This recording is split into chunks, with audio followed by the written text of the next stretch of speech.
Hello, welcome to Why We Are Christians. My name is Kent Philpott, and this is the second program that we have. We're talking with Alan Coleman. All right, Alan. How you doing, Kent? Here we go. We're going to do another program. All right. And where we left off from the previous program was how it is that you came to believe in Jesus, which is a very unusual story. I don't think I've heard one like that. Yeah. But miraculously, you were a hard nut Yeah. to crack, that's for sure. Yeah. But the Holy Spirit can do that. Yeah. So now you become a Christian. We didn't talk about anything afterwards. So can you pick up the story? Luke chapter 7, you had that experience. Yeah. You saw what's going on. Did you go home and tell Shannon? Yeah, actually, when I got home that night from that road trip, I knew something was shifting in my thinking, in my worldview, and just in my personhood was changing. I told my wife, and she kind of nodded her head, and she knew.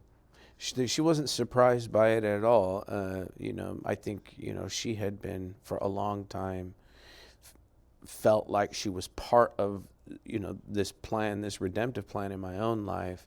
And so she never seemed to really have any doubt of where I would end up or where I would land. And so then when I got back into the church after this kind of life-altering trajectory, I had a lot of energy. What can I do? What do I need to learn? Where do I go? What's next? And the church that I began to come to Christ in was full of very intelligent people who worked for very intelligent Bible organizations. They began to kind of pour into me. And right around that time, the pastors and his wife asked me to start serving with youth. Okay. I was young. I could, they had, half a dozen kids running around that it didn't seem like they really knew what to do with. And so that's what I did. I started hanging out with teenagers, and I didn't know what to do other than to start teaching them what I was learning. So I was sort of regurgitating in some ways what I was learning, and I was excited about it. Half a dozen kids over the next year turned into 200 kids, and Wow. And so I think the leadership of the church at that point was like, we should hone him in and make sure he knows what he's talking about, and which was really important because I think there's a lot of people who end up being mouthpieces for Christianity, either in the local church, on TV, in the culture at large, who just really don't have a basic fundamental understanding of what the core doctrines are and how to communicate those core doctrines in a way that is coherent. I agree, Alan. I agree, yes. So, were you baptized?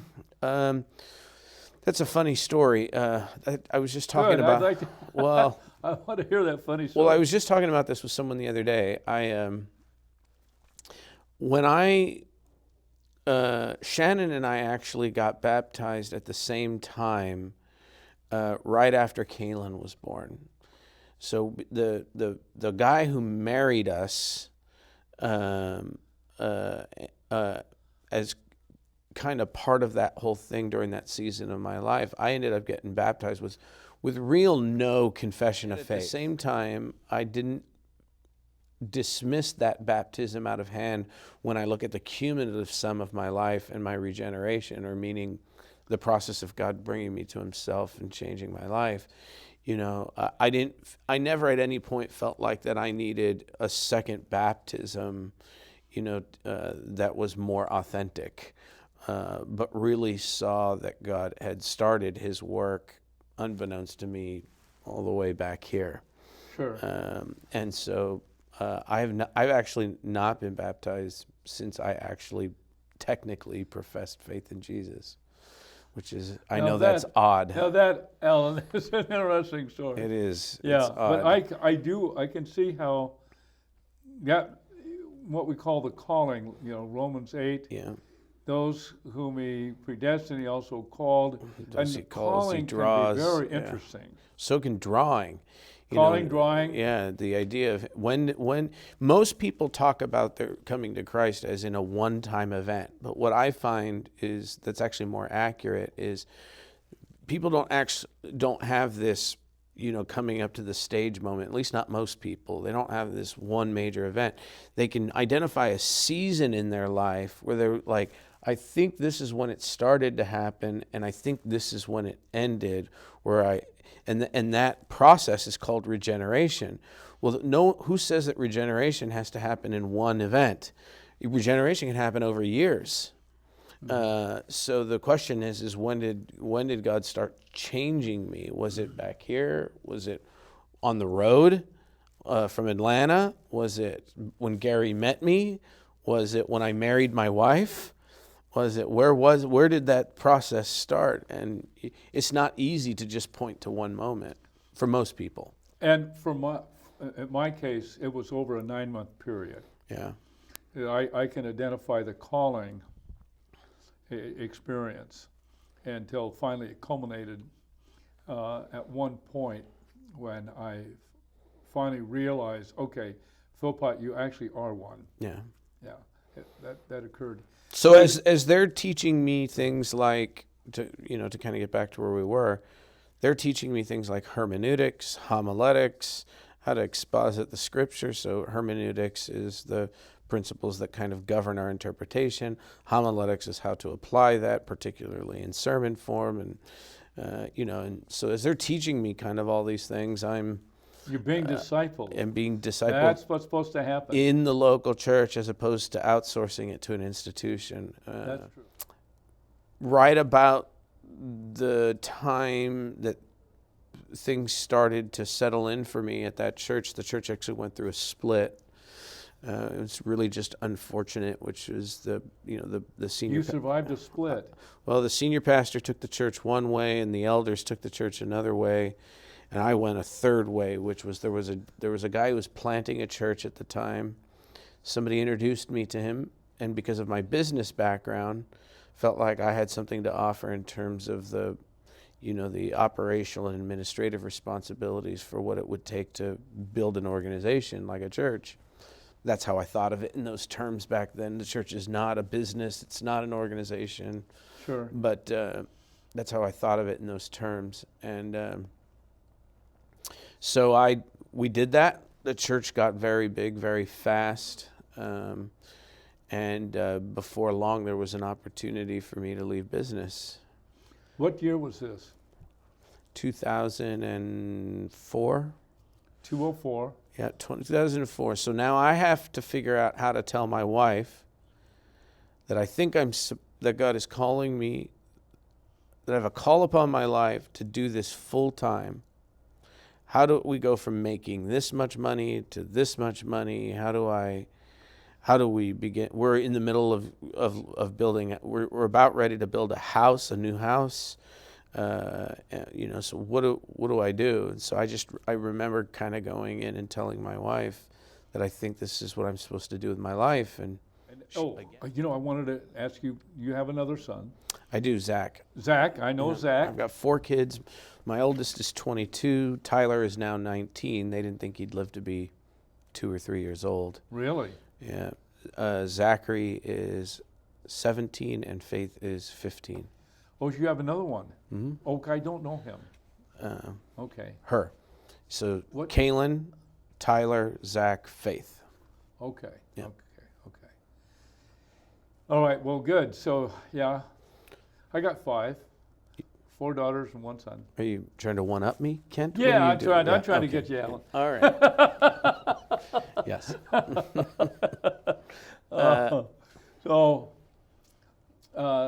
Now you're located where when this is happening? This Still in Florida, still in the Orlando area. Still Orlando area. Yep. So we pull out of the house we were going to build. We started to make some changes to prepare for ministry, and then one day I resigned my position at the company that I was working for, losing all my stock options, leaving those behind. And we kind of That's a big change. we kind of stepped out in faith, and that's how I ventured into my first full-time vocational ministry role. And this was in Orlando. In Orlando in about 2004, yeah. Okay. So now then, you're pastoring, preaching, teaching? Well, I'm not the lead pastor, so the lead pastor of this first church that I'm in vocational ministry in, I'm serving more in two roles. The executive pastor, meaning overseeing the church's finances and operations, and then at the same time kind of building up the youth ministry of the church, working with teenagers again. And so the lead pastor was another gentleman who handled most of the preaching and teaching responsibilities on Sunday morning at the time. I've just thought of Gary. Did you kept in touch with Gary? Yeah, my family and I have over the years kept in touch with Gary. They ended up moving out of Florida. It escapes me to where now, but yeah, I actually sent him a letter at one point telling that, because from his side, it dawned on me one day, he didn't know the whole story. He didn't know what happened. Yes. And so he deserved to know. He planted the Bible. Yeah, the whole New Testament. Yeah, and so, and that's often the case. We don't realize that we don't get to see the seed turn into a full-grown plant. That's right. Not a lot of the time. Our responsibility is to sow seeds, not to wait around to see plants. That's not the commendation of Scripture. But sometimes God is gracious enough. Sometimes you get to see. You get to see what. Sometimes, yeah. Yeah. I love my favorite, and I think one of the most important parables is the parable of the sower. Yeah. And we don't get discouraged when a lot of the seed falls on the rocks or on the path. That's expected. Yeah. It's going to happen, but some seeds going to find some good soil. Yeah. Yeah. That's it. So I wanted to make sure that Gary knew that his did. Yeah. And so, yeah, I've, I would not say that I speak or hear from him regularly, but about every couple of years ago, something happens where we connect with them again. Okay. Now, you got to California somehow, Alan. Yeah, the church that I was serving in at the time in Florida,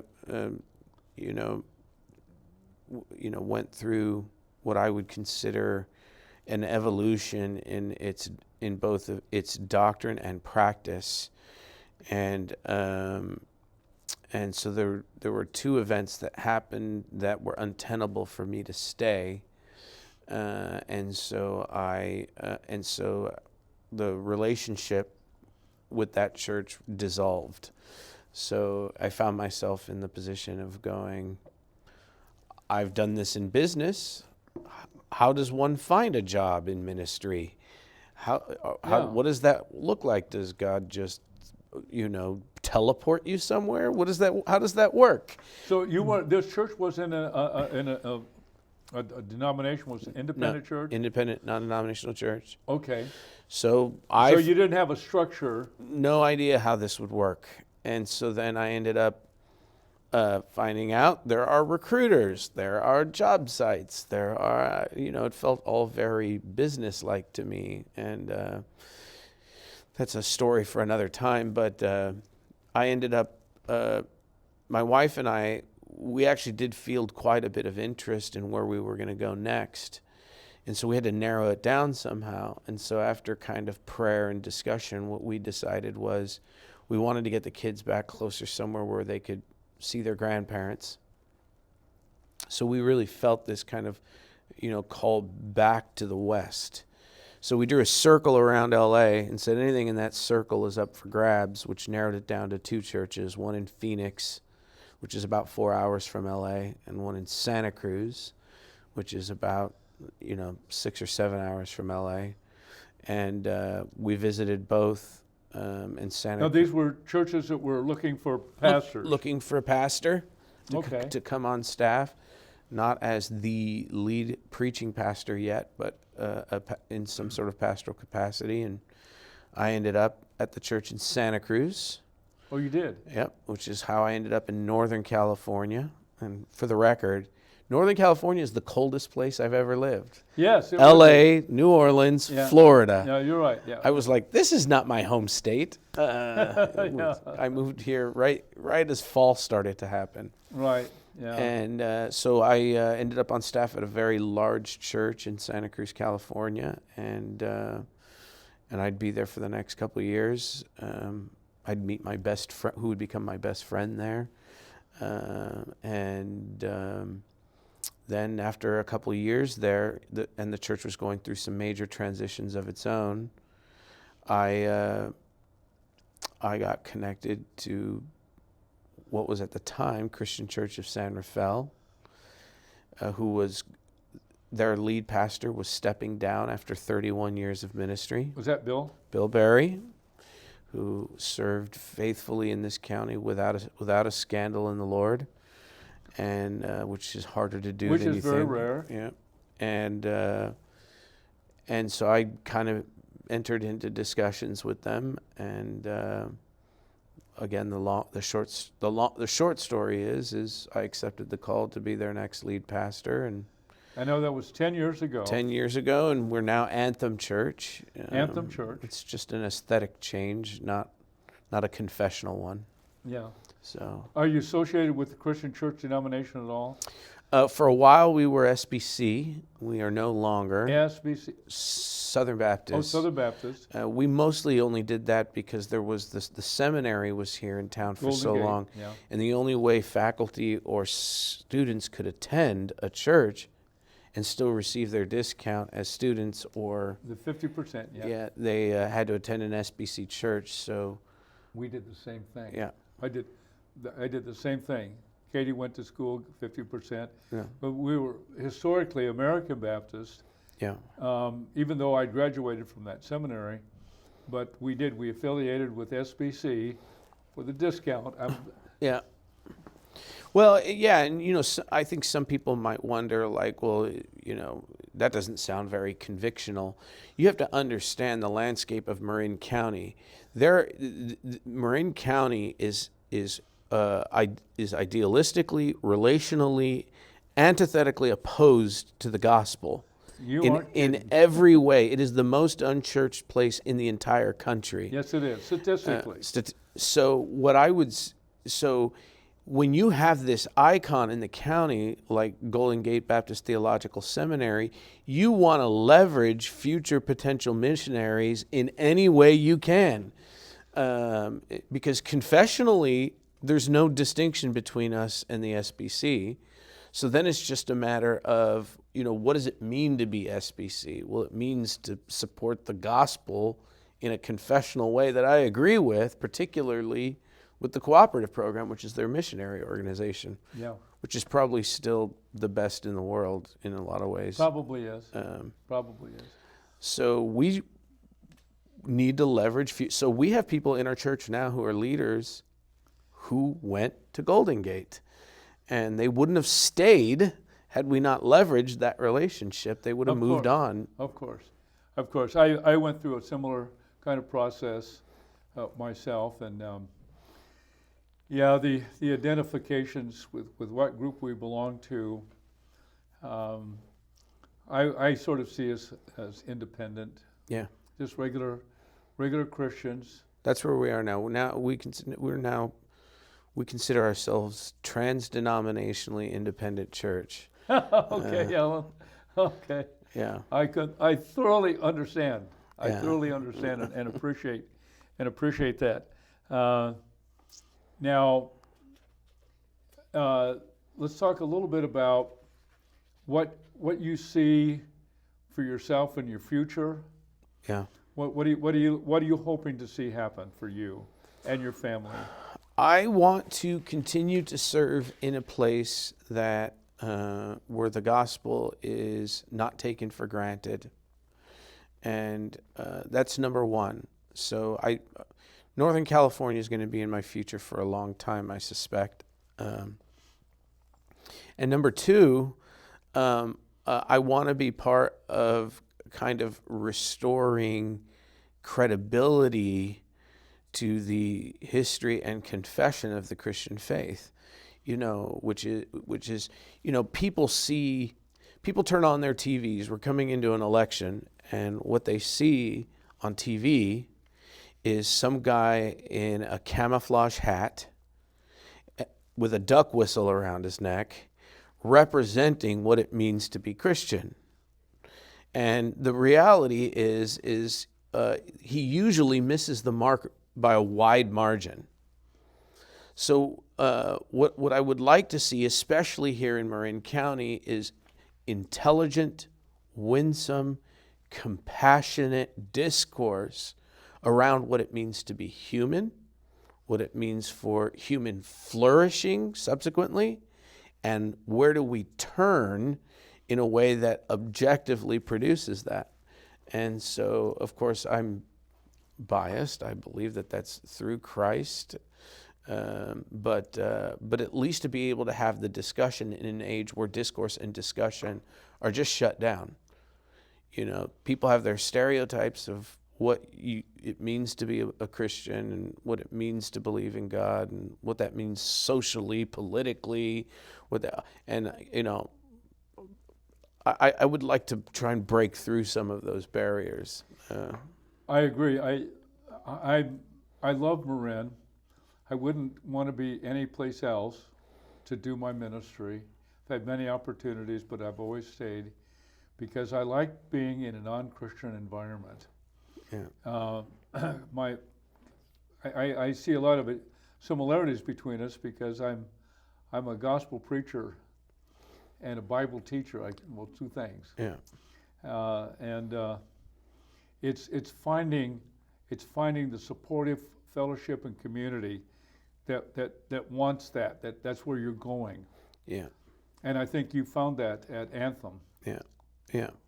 I think Anthem is, in a lot of ways what we have curated is a very, very special environment, which is, I think in my ministry where I'm at today, we're able to have these discussions in a way that is usually untenable elsewhere.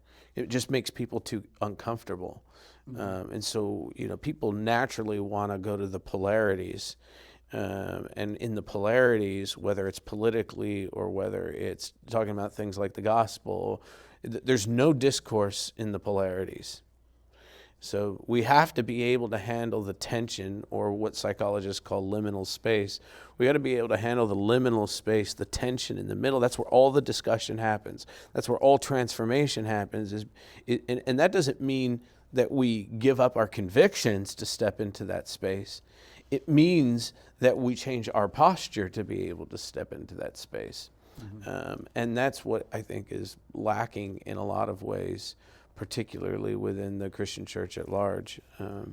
I agree, Alan. And finding our way in a post-Christian era, some people might say, I had somebody just the other day admit. I'd say it's pre-Christian.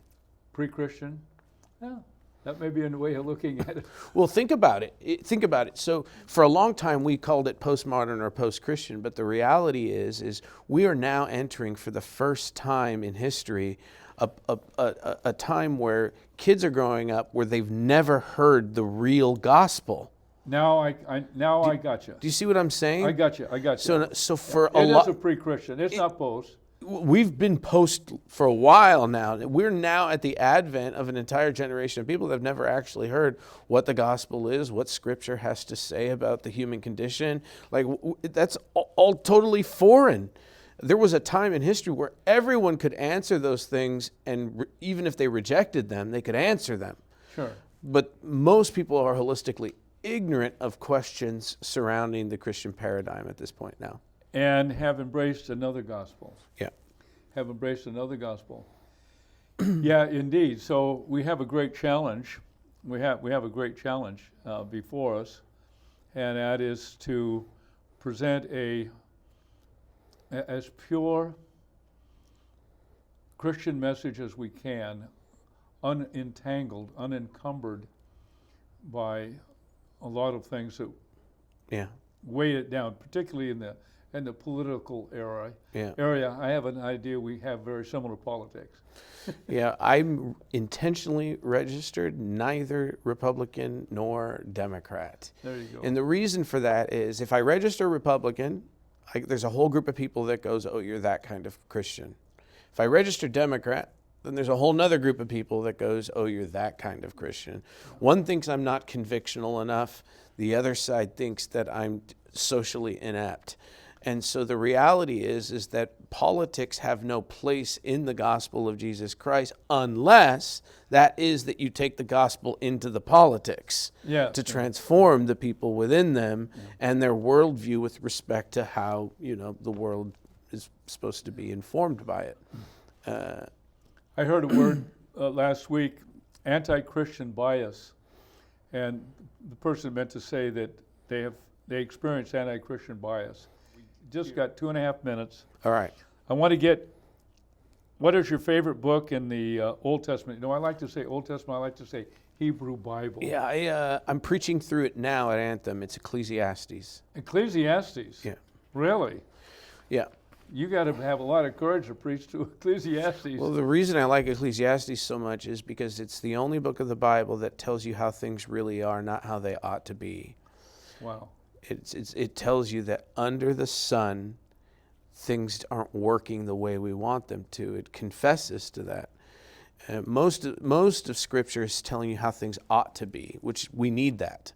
But Ecclesiastes is saying, yeah, but this is how things really are. Now what are you going to do? I'm going to have to go read Ecclesiastes, Alan. Yeah. Okay, what's your favorite book in the New Testament? Probably Ephesians, because it deals with the human identity more than any other book of the Bible. I will usually say the Gospel of John, and then I'll say my second is Ephesians. Yeah. Yeah, powerful, powerful. Okay, last, what is your favorite Bible verse? Ecclesiastes 2:24-25 says this. It says, there is nothing better than a man should eat and drink and find enjoyment. This is the gift of God, for apart from him, how can you enjoy anything?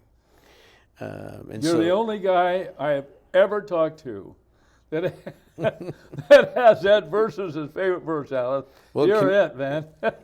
Confesses two things. That we were meant for joy, and there's a real, tangible way to get there. Okay. And I think that's a good roadmap start for the gospel. It sounds good to me, Alan. That sounds wonderful. Thank you, my brother, for being here. A great time. And we appreciate your testimony. So this brings us to the end of our time with Alan Coleman, pastor of Anthem Church in San Rafael, California. And we be looking for more programs on why we are Christians. You never know, you might become one yourself one day. So long.